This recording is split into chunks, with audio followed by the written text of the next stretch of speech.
Welcome you to today's presentation. I will be the moderator for today's section.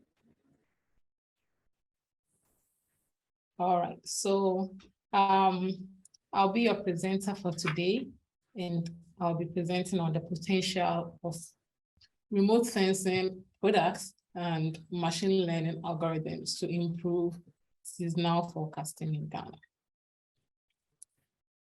So my outline will begin from the background, a brief background of the study, and then the objectives, some of the findings, and conclusions. So, So we know that rainfall drives most of our socioeconomic activities over West Africa, especially in the agriculture and then with hydropower generation. And in recent years, due to erratic rainfall and climate change, a large number of the populace are interested in how the weather is going to be like today, tomorrow, or in the next week. And especially during the rainy season, most people are eager to learn or know about how the weather would look like before they can plan their activities. So our operational centers always, our forecasters are always working around the clock to make sure that they give us accurate weather information. So at these centers, our forecasters look out for regions where there is moisture, where moisture is located, among other processes, so they can be able to come out with a conclusive forecast for the day. And one of these processes is actually the moist convection. So in moist convection, we are looking at where moisture is being transported to, where it's being located on various levels in the atmosphere, such as that in the first, should I say, right top figure. We are looking at how or where moisture is located at various levels in the atmosphere, and then how temperature is also behaving like in the atmosphere in conjunction with the moisture. So when the temperature and the moisture dynamics interact, then we end up with cloud formation and then thunderstorms. So moist convection leads to cloud formation and then thunderstorms. And one of the means of detecting this moist convection to aid in weather forecasting is from weather satellites. On the right figure, we see a lot of, these are all satellites which orbit around the Earth, and they give us information on our weather or where storms are located, where dust is being transported, so on and so forth. But unfortunately, these satellites are not able to give us information on what is going to happen in the season. For instance, if I take a satellite observation or measurements for today, or let's say before the rainy season, it's not able to give us a forecast on how the weather would look like on the seasonal time scale. But then we need this seasonal information to also plan our agricultural activities, our socioeconomic activities. So the question now is there a way in which we can utilize this product, the satellite products, to predict seasonal rainfall? And then are even the products very useful for monitoring moist convection? And to monitor the convection, to monitor the moisture and heat transport on various levels in the atmosphere, most times we need an instrument called the sounder. And this, we don't have sounders on the ground which measure these things. But currently there's been about 2 or 3 satellites which have sounders on board to be able to measure the vertical profile of the moisture and then the temperature. So that leads us to our objectives, where I determine the seasonal diurnal progression of moisture, and then heat in the vertical profiles of the atmosphere, and also determine the seasonal progression of thunderstorm instability indices. These indices gives us an idea of where thunderstorms or rainfall is likely to occur. And the third one is to simulate or try to see if we merge the satellite information or the satellite products with machine learning algorithms. Would it be able to predict the rainfall, the seasonal rainfall? So we use a random forest regression, which is a mathematical algorithm with the rainfall, with the satellite variables to predict the seasonal rainfall. Yes. Okay. So the sensor I used, or the sounder I used, is called the atmospheric infrared sounder, shortened as AIRS, and this sounder is on board a satellite called Aqua. So this is Aqua, and then there's like a zoomed in view of the instrument. So it orbits around the Earth twice daily.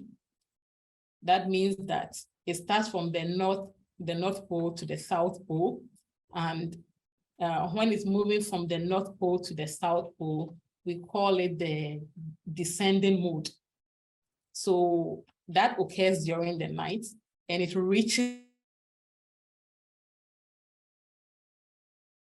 So that's the night observation. And when it's moving from the South to the North Pole, that is called the ascending mode.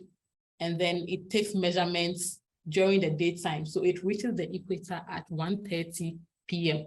So with this, we can have two measurements of the same variable twice daily. And the spatial resolution, it takes measurements for every 1 degree by 1 degree longitude, latitude.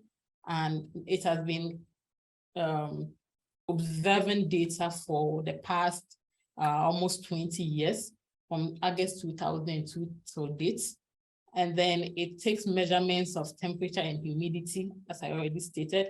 And not only that, it takes land surface temperature, which is also very critical for moist convection. And then it takes radiation properties of the Earth. It also incorporates cloud information, ozone, some gases, and then geopotential heights, and so on and so forth. So in actual sense, this satellite is a very good, this sounder is a very good instrument, but then its potential has not been harnessed over West Africa. It has not been used over West Africa to see if it has the potential to aid in forecasting, both on the daily and then the seasonal time scale. So this is actually the first of its kind. Now, to be able to, at our forecasting centers, one of the things that we always look out for is the location of the ITD. Now that we have a sounder, we want to see if the variables that it measures is able to depict what actually happens on the ground, or our knowledge of how our weather looks like over the seasons. So one of the first thing I did was to look at the intertropical discontinuity, which is just a convergence zone. So that is depicted in the red contour for every season. The seasons are grouped into 4. We have the dry season, DJF, December, January, February. We have March to May, which is the pre-monsoon period. And then this is JJA is from June to August. And then that's the peak of the monsoon. And then the SON is the September to November, which is the post-monsoon. So let's see if the S is able to locate where the ITD is located over the seasons. And this is from A to D is the nighttime location of the ITD. And then the E to H is the daytime, and the mean the mean over the season is that's the mean of the day. The night and the day is given by the I to L. So I use the 15-degree dew point temperature to look the ITD, and we see that during the nighttime, the ITD during the dry season is very close to the coast, and the same also for the daytime. And then when the season progresses, when we have the pre-monsoon, we see a northward displacement of the ITD. So it moves inland to about 9 to 10 degrees. And then in JJA, during the peak of the monsoon, it moves further inland. So in SON, or from September to November, it retreats back to, we have a southward retreat toward the Gulf of Guinea. So in actual sense, we can see that this satellite or this sensor, the Earth, is able to show the seasonal progression of the ITD on each of the time scales. And this is very, very important for us. If it's able to depict it, then we are sure that it may be useful. With further studies, you can give the conclusion that it may be useful for seasonal weather prediction if it's incorporated in our forecasting. The next one is the surface skin and air temperature difference. Now, this surface skin and air temperature, the surface skin temperature is just the temperature of the ground, of the land surface. And then the air temperature is just the temperature about 2 meters above the ground. So over here, I looked at the difference between the skin temperature and then the air temperature, because these are surface variables. The difference between them gives us an idea of how moisture of the air would be rising from the land surface into the atmosphere. Okay, so let's see how it looks like. The difference looks like during the daytime and then the nighttime over the seasons. So in the nighttime, during the dry season, there is a very high air temperature over most of West Africa. Now, when you look over here at the legend, we see -5. -5 means that the air temperature is, when the value is more negative, it means that the air temperature is higher than the land temperature. And when you have positive values, it means that the land temperature is higher than the air temperature, because it's just a matter of subtraction. So a negative value means the other side of the other variable is higher than the one preceding it. So back to DJF. DJF is about -5 degrees Celsius, which means that air temperature is higher than the surface temperature by 5 degrees Celsius. So during the night, you have a very high air temperature, surface air temperature. And this is rightly so during DJF, because we know that during the night there's the air temperature, the land surface releases more of its radiation, so the air above it will become slightly warmer than the air on the ground. Progressing to MAF, we already know the ITD is already moving up by, this ITD is already moving up as compared to the dry season. So as it moves up, then the amount of the air temperature is slightly north, will be located slightly north of where the ITD is located. And that is where the maximum is. So in the nighttime, again, for the peak monsoon period, we are having air temperature increasing along the coast. And this is also right, because we have a low, a suppressed amount of rainfall during this season. So air temperature, although it's high, it does not lead significantly to rainfall activities. And in SON, we have various areas, depending on the dynamics, various areas of the region having higher air temperature. Others are also having slightly high land surface temperature. Now, moving on to the daytime, there is so much heating, that is the ground or the land surface warms a lot during the dry season.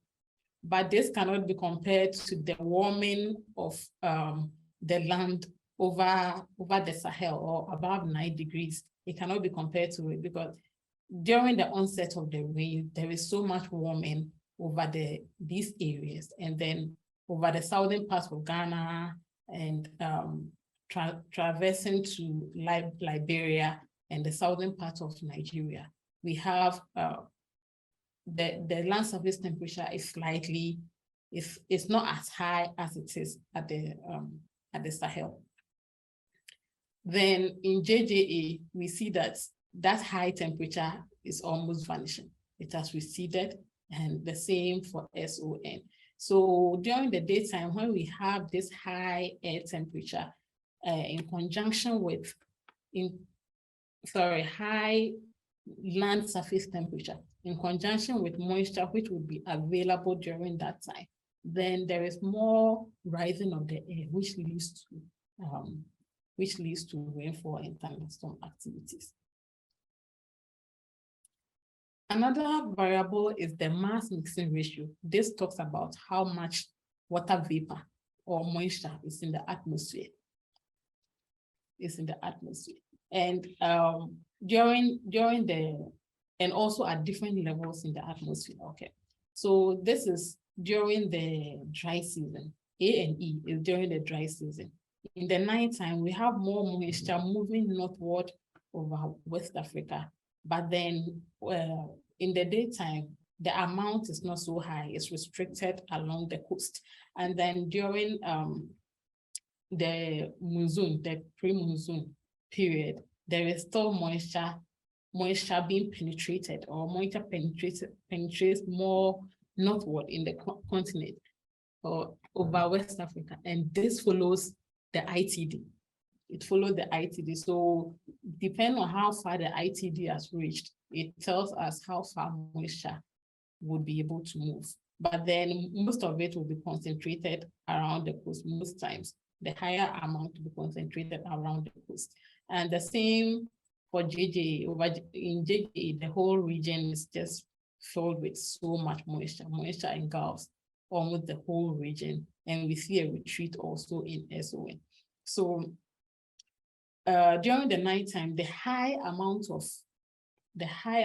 of moisture or water vapor is also due to the direction or some winds which aid in transporting more moisture during the night than in the day. Okay. Another variable is the equivalent potential temperature, and this is not measured. It's not measured by the sensor. So what I had to do is to compute the equivalent potential temperature. So I use the moisture and then the MMR here, and then the temperature at the various levels, pressure levels, to compute the equivalent potential temperature. And we see that over the regions where the equivalent potential temperature tells us how unstable the atmosphere is. So it tells us whether air will be rising here or it will be sinking over this location and all that. If it's rising, then we have an idea that, okay, then it will lead to rainfall and so on and so forth. If it's sinking, then it means that we don't have any, we are not looking forward to having rainfall over the region. So in the dry season, sometimes along the coast and over southern Ghana, we experience some rainfall, and we can see this instability. The value is around 340 Kelvin. So we can see that the atmosphere is unstable at the lower levels during along the coast than inland. Inland, it drops to around 310 Kelvin. And most times we don't experience so much rain during the dry seasons over the northern part of Ghana and northern part of West Africa. So this shows that indeed the region is dry. These regions are dry and they hardly experience any rainfall. So in MAM, we see the instability increases. It has progressed northward, but then it also progresses more northward according to the moisture. Over here, we saw moisture during the night moves further northward than the daytime. So the instability also moves further northward, and we have most of the regions experiencing rain, but then the daytime, the instability is also, it's not as further north at the nighttime. And in JJA, we see the same variability, as well as in SON, we see the same variability over the region. But mind you that it has been found, according to studies, it has been found that when we have the equivalent potential temperature to be greater than 320 Kelvin, then it's a sign that is increasing above 320 Kelvin. It's a sign that the region is unstable. So we can see the Sahel gradually getting unstable from May or March to May, and in JJA we see it also very unstable, but then it's around 325 Kelvin. It's not, the instability is not as high as that of the Guinea coast. Yes. Then we also take a look at the anomalies. So anomalies, we just want to see the deviation of the parameter from the long-term mean or the long-term value. So this is the anomalies in the equivalent potential temperature. I failed to mention that another name for it is the theta E. Another name for it is the theta E. So when I mention theta E, it's the same as the equivalent potential temperature. And we have very, should I say, minimal anomalies in the dry season. The anomalies are very low. And then as the monsoon initiates or is established, we are having the daytime anomalies increasing. And as they are increasing, they depict instability, as well as in JJA, we see an increase to about a decrease in the nighttime as compared to MAM. But then in the daytime, we are seeing that over the Sahel, or progressing from northern Ghana upwards, we are seeing a very high anomaly, almost about 20 Kelvin. And then along the coast, we also found a very, not extremely, but it was a low anomaly around -5 Kelvin. And this depicts what we usually experience or see during this period, because the ITD has moved further inland, and most of the instability is associated, or most of the rainfall is located over 10 to around 18 degrees. And then over Ghana, most parts of Ghana, especially southern Ghana, I'm using southern Ghana as the reference. So every latitude below southern Ghana, the rainfall is suppressed. And we see that suppression in the negative anomalies in the equivalent potential temperature. And in SON, we found a very interesting feature, because we are seeing a low or a negative anomaly, but then we also know that over this time, or at this time, the ITD has progressed southward. It's moving back south. So we are having more rains at the south. But then it's showing a negative anomaly over here. So one thing that we hypothesize is that even though there is a negative anomaly in SON, another negative anomaly in JJA, the difference may be that the negative anomaly in SON is counteracted, or may be counteracted, by other processes, by other thermodynamic processes. So it leads to the formation or it leads to rainfall. But then in JJA, this does not lead to rainfall. Okay. So let's take a look at how this sensor is able to detect the areas where seasonally it rains a lot. We use what we call the instability indices.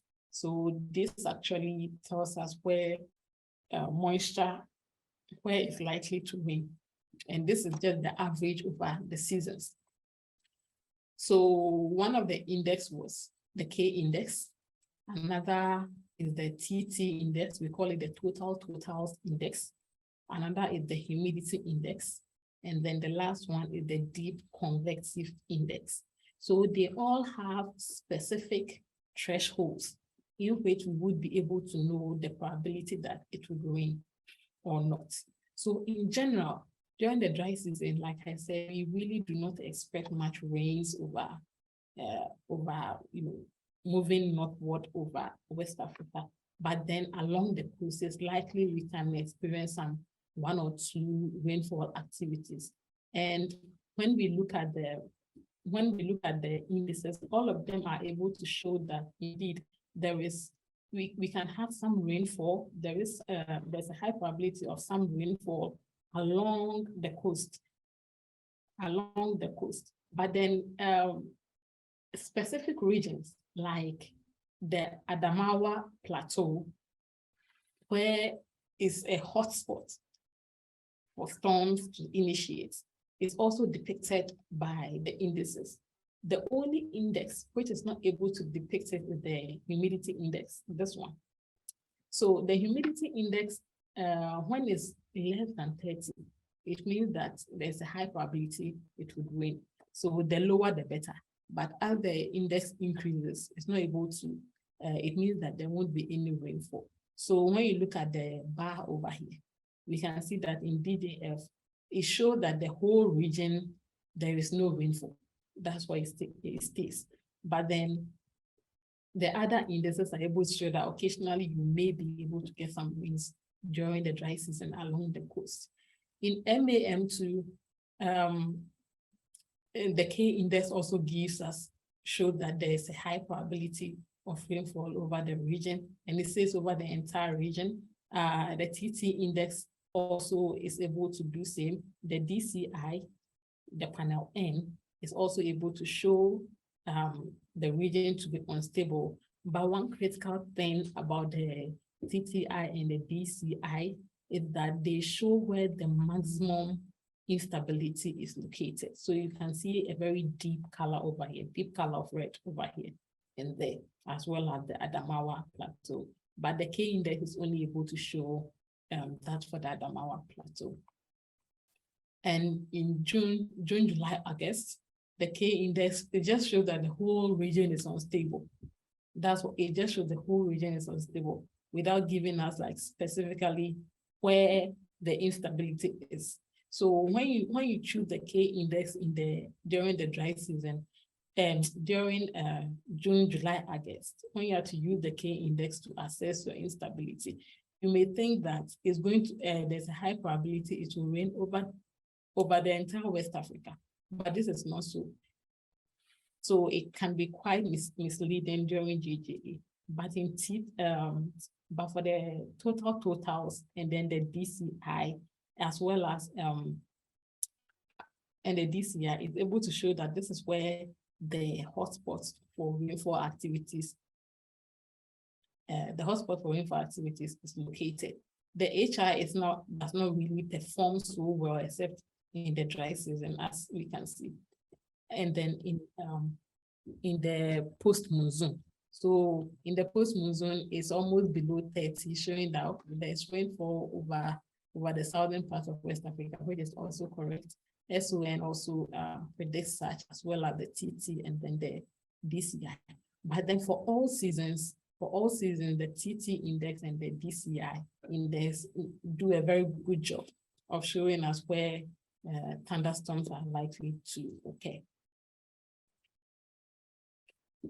So we have, what I have shown previously is on the spatial scale over the entire West Africa, looking at whether this is able, the data from this is able to, identify the moisture propagation, and then the ITD, and then the instability over the region. Now, the next thing we tested this data on is what I term as the station analysis over Ghana. And then we checked for thunderstorm days. So it's not thunderstorm without rain, but thunderstorm with rain. All days, maybe there was thunderstorm with rain between 2003 to 2018. And we took all that information. So after getting that, we wanted to see whether on these days, what happens to the equivalent potential temperature when we have the rainfall or these thunderstorms, and then what happens to moisture or water vapor during this period when we have the thunderstorms occurring at these stations. So again, we used, or I employed the anomaly technique to look at it. Is it different from, is the value you have different from that which has been occurring over the region? Is it different? What is the deviation? So that is what we used over here.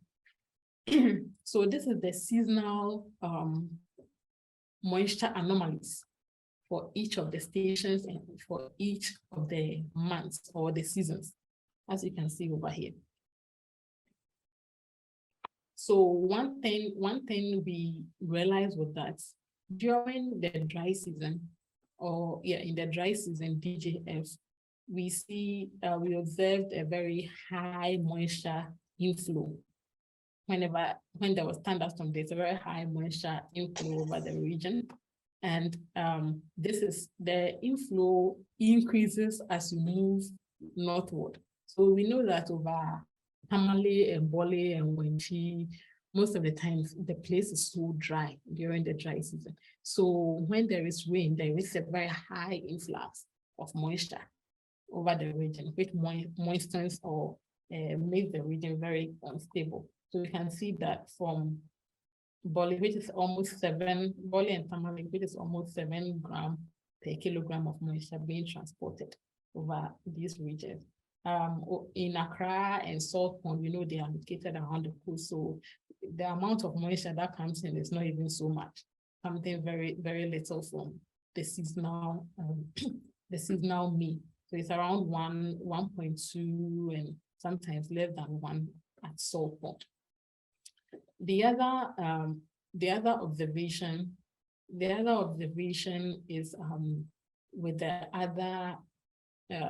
other months, and we see a very distinct pattern for MAM along the coast. So sometimes it's even lower than what is expected, but then the region is stable enough, unstable enough for the rainfall, but the moisture difference is not always so much. In Kumasi, JJA, moisture also reduces slightly, because over this time, most of the time, rainfall is suppressed during this time in JJA over Kumasi, Accra, most parts of Ghana. So it's expected that the rainfall that comes in, even though it's a thunderstorm, the amount of rain or the amount of moisture is not very high. So I would move on to the instability, or the instability of the atmosphere from the equivalent potential temperature anomaly. Again, just like the anomalies or the deviations in the mass mixing ratio or the water vapor, we see that there's so much deviations in the equivalent potential temperature or the instability over the region. And when you look at the pattern, December, January, February has a very distinct pattern. It kind of crosses the other months from Accra to Wenchi, but then the pattern changes from Tamale for Tamale and then Boli. So during the dry season, we see the instability increases, especially at the lower levels. It increases. And then same for salt pond, we see an increase, but then the highest increase occurs at Boli, and then, at Tamale, and then at Boli. So we are seeing an increase of around 21 Kelvin, which is a lot. We show that the atmosphere is extremely unstable at Tamale and Boli during the dry season when this moisture comes in and we have the rainfall. But aside from that, the pattern is almost the same. The vertical pattern is almost the same as the other months. So whenever it rains, we see moisture coming in the dry season. There's so much moisture coming in, but then the instability also increases when you move more northward over Ghana. So after all these, we decided that can we use the random forest regression method to simulate or try to estimate the seasonal rainfall over West Africa? And what we did, we had a lot of parameters. We took a lot of parameters like the moisture, the water vapor at different pressure levels. We also took the difference in surface and then air temperature. We took another variable called the saturation vapor equivalent potential temperature, the air temperature at various levels in the atmosphere. And then we also took included the equivalent potential temperature at various levels in the atmosphere. Now, after obtaining all these variables, which were about 21, we realized that when you take, let's say, the mass mixing ratio, when you take MMR, there's a high possibility it will have a correlation with this, with another variable. So we had to set a criteria where we sieved out variables which had a very strong correlation so that it does not skew or distort our results. We removed all those variables from the data sets, and then we left only the variables which had a lower correlation with each other for the season. Now, after this stage, what we did was to run the RFR, or the random forest regression model, and then the final parameters or the final variables which were significant in producing the resulting rainfall is what we have here. So in the dry season, it was the mass mixing ratio at the 925 pressure level, the difference in surface and air temperature.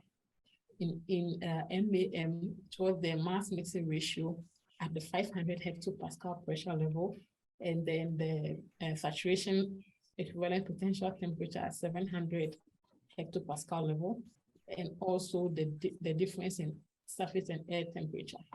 In JJA, it was the air temperature at 700, and then the equivalent to saturation equivalent potential temperature at 500. And in SON, it was the temperature at 500, the air temperature at 500, and the theta ES at 925 hectopascal. So one thing, what we can see in common for some of the months is the difference in surface and air temperature, which is prominent in DGF and MAM. And then we can see that variations in the theta ES are also very important during MAM to SON. And moisture at 500 is also very critical to simulate the rainfall or estimate the rainfall in MAM.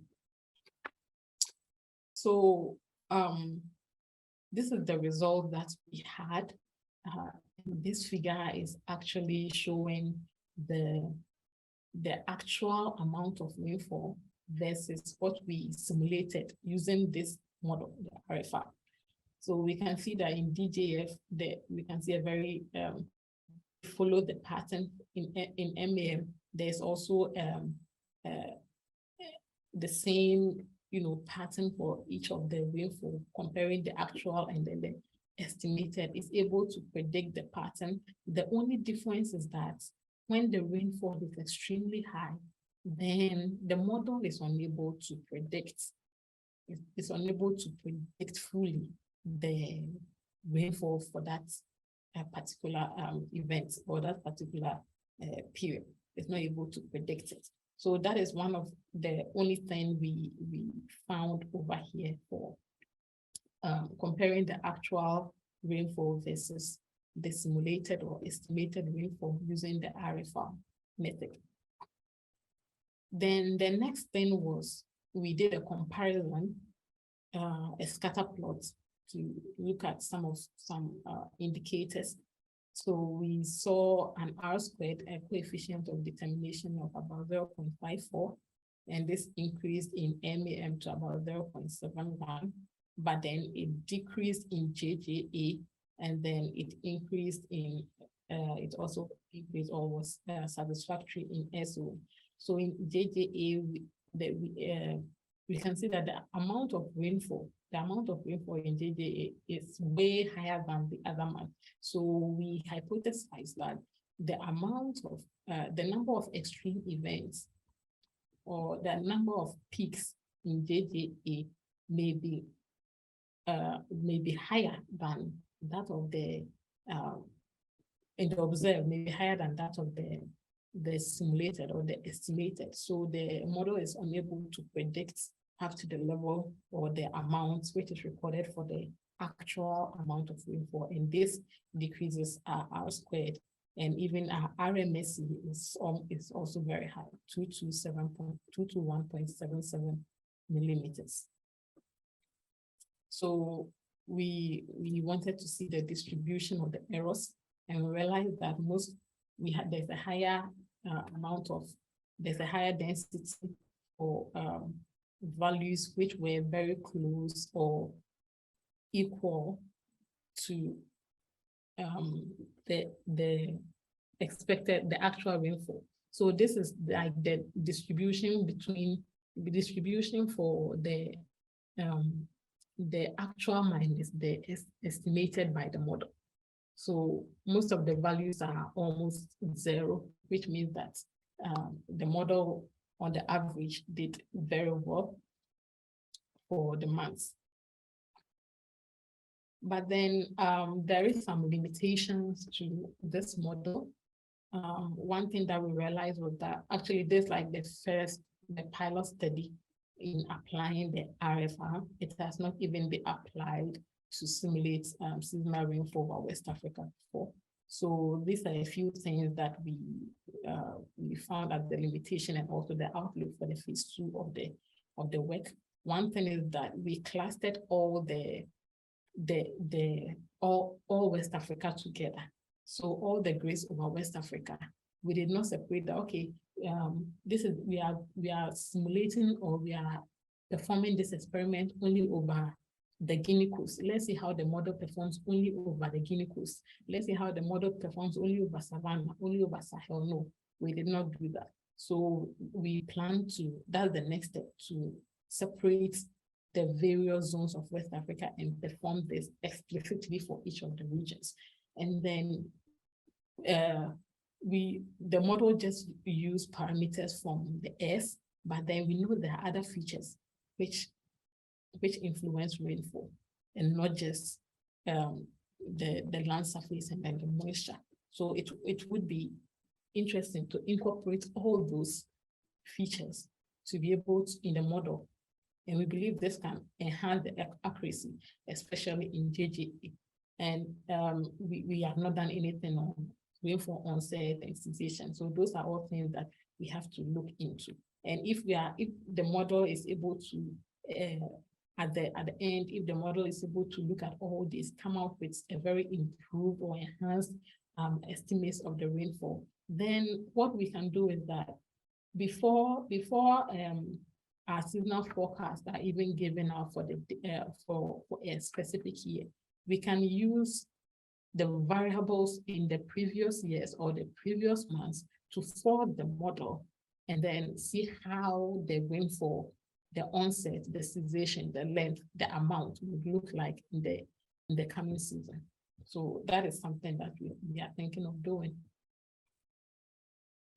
Then, so in conclusion, when the air sensor is able to monitor the moist convective processes over the region, so that is like a thumbs up for the sensor, and then especially being able to detect the seasonal progression of the ITD, and then we have the instability during the night was higher than during the daytime, but this is actually it confirms our knowledge that most storms propagate during the night, so instability is enhanced during the night. And then the deep convective index and then the total index, they also capture the seasonal severity of convection in the thunderstorms very well. And we have also been able to do some forest or random forest regression for all seasons, and we expect that in the continuing works, we can improve it and use it for our seasonal forecasting. So in essence, this sensor has a very good potential for the air sensor. It has a very good potential to be used for our forecasting over West Africa. Thank you very much. And this was supported by, this study was actually funded and supported by UKRI and the Global Challenges Fund in the SWIFT project. Thank you. Right, so thank you, Marianne, for your presentation. I've learned a lot, and I believe that our audience have also learned something, and they also have some questions for you. So at this moment, we will allow for questions, suggestions, and clarifications.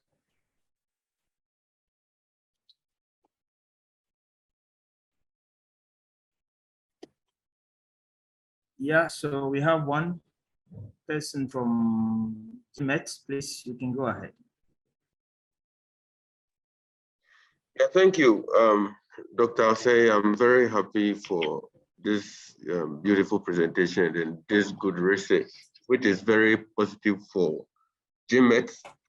My name is Samuel.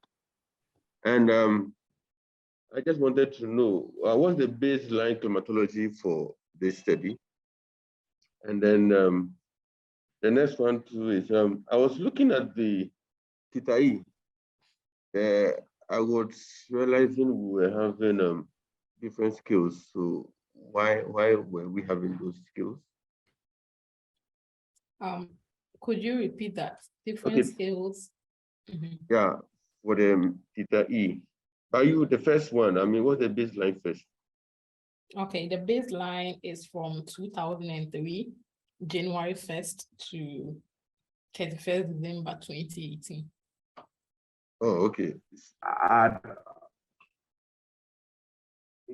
And it will be very useful if we can also do the onset and then so that that will really fit perfectly into the seasonal forecast as given by GMET. Yes. So not the parameters which can be included, not all of them can be measured by the sensor. So from the sensor, we could be able to obtain the radiation, especially the outgoing long wave radiation, which is a very key parameter in moist convection processes. And then we could incorporate that. We could also look at topography. We could incorporate the topography in the simulation. And then we could also incorporate wind speed, wind direction, or wind information. But one thing is that the sensor, because the sensor cannot measure wind, then it means we have to incorporate these variables from other sources, like reanalysis. Okay. Yes. So not only that, we can even reanalysis might not be the best. Possibly we might look for also one of our observations. Yeah, there is ASCAT. But the reanalysis, what we'll do is to further induce what will more systematic, systematic error in at the end of the day. So yeah, may have to. Okay. So this would be like we need a rigorous validation and then like search into data sources which can be really suitable to incorporate. So very promising work, and I think we'll keep it up, and as we move on, we'll see what we have to continue doing. Thank you. Thank you.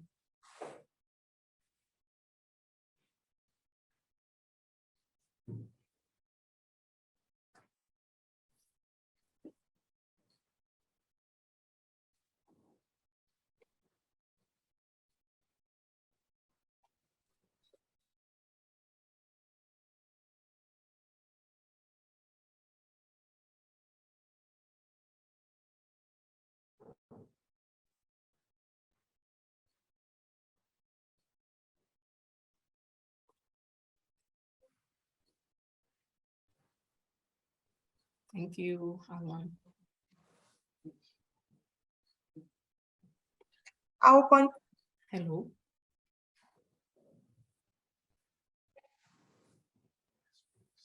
Hello, everyone. Yes, sorry about I think Dr. Kwanzaa will come off very soon. Okay. Right. So I think we can take the next question. Okay. Yeah, so the next question should have come from Ai. Dr. Ai, if you are ready, please. All right, thank you. So Marian, that's a good presentation. I mean, a great work by you and your team. I have a couple of questions, some suggestions, and then I believe just a minor confusion somewhere. All right, so you noticed the first one where you were talking about your ITD location. So you were talking about the fact that, I mean, you looked at the nighttime with ITD moving further inward, I believe. Yeah, so when you look at the DGF, for instance, take just maybe the southern coast along Ghana, Cote d'Ivoire, notice that the nighttime moves further inland than the daytime.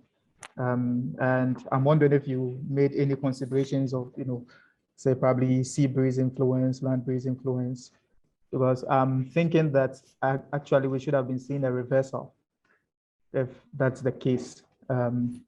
So I don't know, because if you even look at your MMR and then your theta E, they show that in actual sense, there should have been a reversal from the two. Rather, we should rather have the ITD slightly southward in the nighttime than the daytime, which your MMR confirms, and then your theta E. So I don't know if you can have a look at this again, or maybe there's some reason to support. Maybe if the S data provides some surface wind flow, then maybe you might want to look at that as a means to probably characterize your land sea breeze influence. Okay.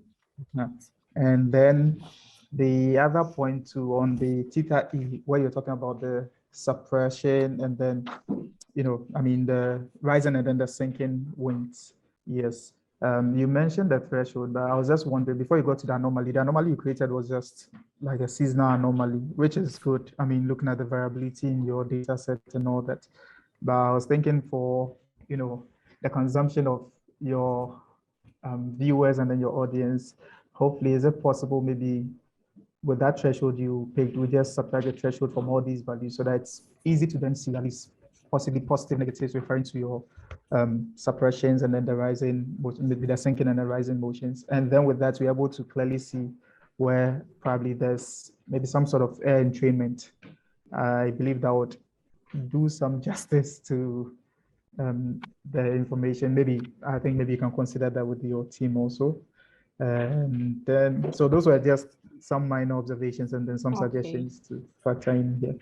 And then maybe you can also evaluate with your wind flows. Maybe it could be that there's a different reason. Maybe we might see some sinking winds probably driving the suppressions or all that, or we can see some what's the name, wind shear influences. Maybe you might want to consider those ones. Yeah. And then, yeah. And then also, you talk about the T skin minus the T air.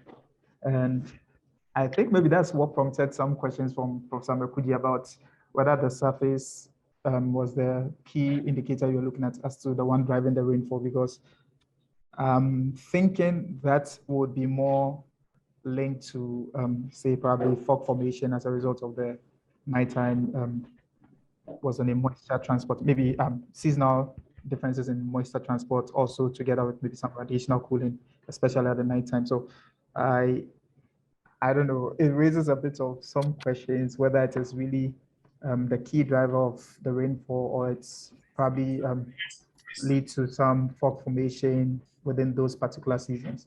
And if that's the case, then that would be something very interesting for us to see, because at least we can then infer. Because I noticed that your DGF for the T skin minus the T, you notice that your DGF and then your JJ were showing some very high peaks in the southern part of the, maybe that could be of interest to probably see, even to map out some, you know, layers of maybe fog over the region and why they are more skewed within the DGF, JJ, particularly in the JJ period, at least with the strong negatives we are seeing, and some information also in the DGF. Maybe that could also be more beneficial. And then I was going to ask a question about the RFI, but I think you were doing this on a seasonal basis, because I wanted to find out from you if with the RFL, there has been maybe you've tried on your end to see how maybe on a subscale temporal basis, how it would work, for instance, because I believe GMET, aside doing the seasonal forecast, would also want to probably infer on the day-to-day basis, some of these criteria and some of these information. So maybe that would be the question. If you've been able to test the RFI on a maybe on a smaller temporal scale and all that. Yeah. Okay. Okay. Thank you, Jeff. So I'll start from the last one. Yeah. So the RFI was not tested on the daily because we had in mind to look at it on the seasonal, but then it's also it would be important to test it on the daily, so we can see if it could be incorporated in the day-to-day weather forecasting. So that's also noted. For the TS and the TA, it's not the key driving parameter. It's not the TS minus TA. It's not the key driving parameter for the rainfall. But then in some or on the time scales of some of the months, DJF and then MAM is part of the key variables which were important during the simulation for driving the rainfall. Okay, so one thing about the TF and the TA also is that it's also depends or is also modulated by radiation. So it would not be bad to also include, like I said, to include radiation in the RFR, so we can get a clearer picture of how the rainfall would be estimated or improved on the seasonal time scale. Yeah, so it's not dependent only on the radiation. It's dependent on the radiation, sorry. So, but what you made mention of looking at fog sources and all that is also very important, and we can include that in the work. Yeah. And there was something on validation with wind flow data. Yeah, so like I said, Earth does not have wind, but we can equally validate that maybe point sources. We can take some stations over West Africa and validate the wind information with what we have, or the analysis from airs to see the inflow of moisture and all that. So that is also well noted. With including the 320 Kelvin threshold, subtracting that from the equivalent potential temperature, that's also noted. You can look at that. Now moving on to the ITD, you made mention that you saw some disparities, which is, yes, you made mention you saw some disparities, which is actually, yes, we also noticed that. But one thing that I have to put across is that during the night, there is moisture, more moisture is advected over West Africa than during the day. During the day, the moisture will move a little bit southward. Okay. And so it implies that during the night, the ITD should also move further northward than, and then we see it a little bit we see southward during the day. But one thing we found is that there is a disparity between the peak time in which the ITD is measured during the day and the night, and the S overpass. So this S overpass actually serves as the nodes between the peak times. So operationally, after much interaction with the operational forecasters, and then with other people in academia who are the ITD, the peak is around 6 a.m. That's for the daytime peak, is around 6 a.m. And the nighttime peak is around the daytime peak is around 6 p.m. And then the nighttime peak is around 6 a.m. becomes fully established around 6 a.m. But then when you look at the times or the overpass time for the S, is at 1:30 a.m. and 1:30 p.m. So this actually serves as the intermediary nodes between the operational peak times. That is why you may not see the peak or the northernmost limit of the ITD during the night, and you are rather seeing it in the day when it's now moving southward. But then when you look at the MMR, the moisture is already being advected, just that the ITD peak time has not been fully established. That is why we see this disparity. But then it conforms with what is expected during this particular time. I don't know if it's clear. All right, I think yeah, Marian, okay. thank you very much. You can have a discussion with him later. I think Dr. No, your hand was up before my line tripped, so you can come in, Dr. No, if you are ready, please. Okay, thank you very much. And Marian, thank you for your talk. Yeah, actually what I was going to comment on, you just touched on it in your concluding remark. I was going to ask, can the satellite actually give you the data around 6 o'clock in the morning and then also 6 o'clock in the evening? Because as you see the surface skin temperature and the surface skin and then air temperature difference, you know that whether it is day or night, it will be influenced by the turbulence. Yeah. Yes, and therefore the right time to actually assess this is the 6 o'clock in the morning. Yeah. And as you rightly said, in the morning, 6 o'clock, the ITD is also fully actually developed. Yeah. And this is actually in consistency with the low level atmospheric thickness. Yeah. So which is actually well determined or well delineated around the 6 o'clock period in the morning. Yeah. So I was going to ask, have you also considered actually doing the analysis, that is the surface skin and then air temperature difference around 6 o'clock in the morning? And then also the ITD analysis of the data set around the same time. Because you can also see that that is the time that we actually, we are able to delineate the West African heat load very, very well.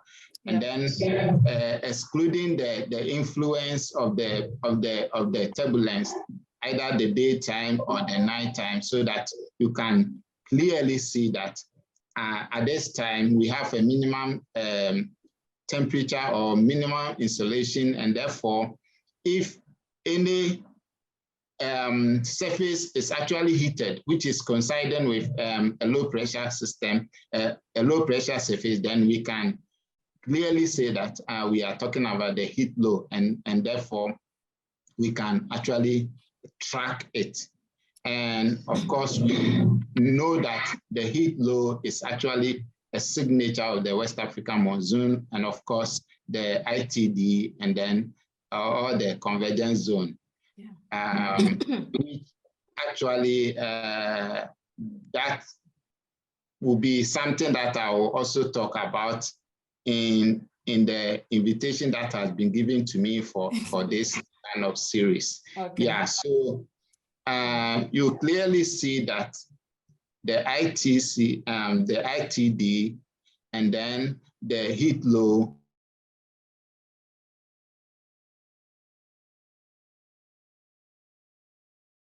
seasonal monthly scale. And therefore, if you can track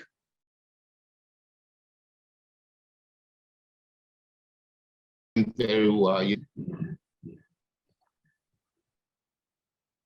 When I got here, I got to know that there would be very soon, they are planning to launch, a European Space Agency is planning to launch an MTG. They are Meteosat third generation or so. Yeah, third or fourth, one of them. And on board this satellite, they plan to add a sensor or a sounder.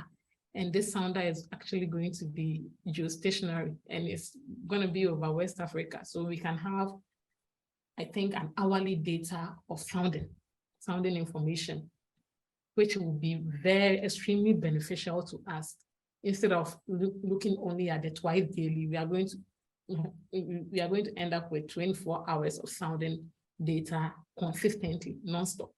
So we are hopeful that, you know, in the future, obtaining all this information from these sensors and all that, I mean, we can really improve, our forecast will be really improved. Yeah. Okay, so thank you, Dr. Arno and Marian. So now we go to Mr. Ayi. If you are ready, Mr. Ayi, you may ask your question, please.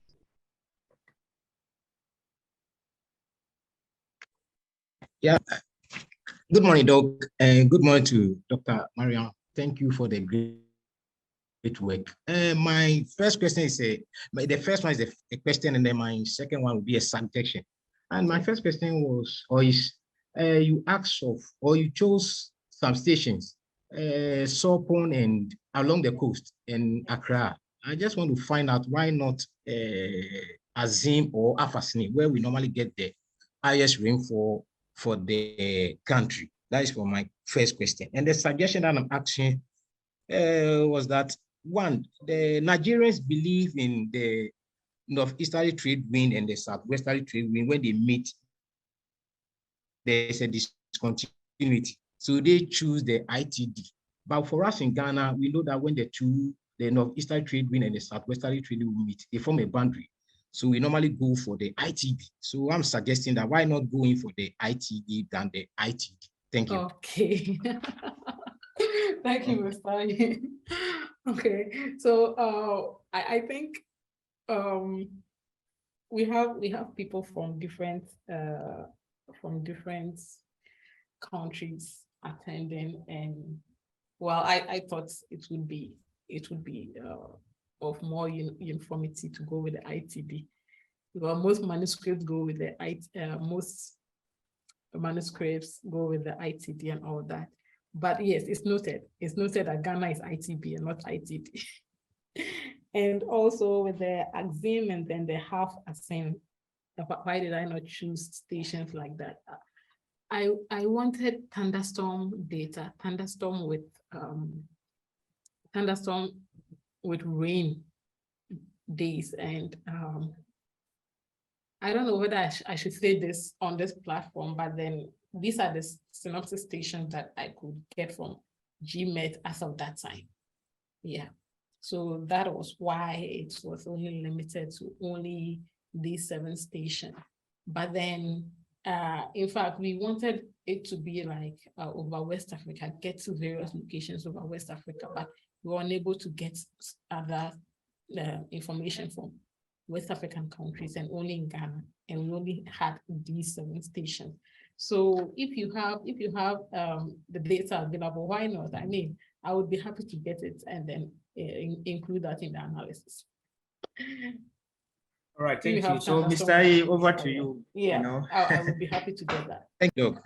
Yeah. My hand is up. Yeah, okay. So, Prof, you have to wait, please. I want to contribute to this because I want to contribute the ITD and ITB. These are the reasons why we are having this type of seminar. So let's, in fact, this was a very debated argument on this in Senegal, where all of us, including those our counterparts from Europe and all of us, and when we're looking at the West African manual, I mean, the West African forecasting manual that was developed, a review session. In fact, at that session, we all agreed that adapt to the ITD rather than ITD.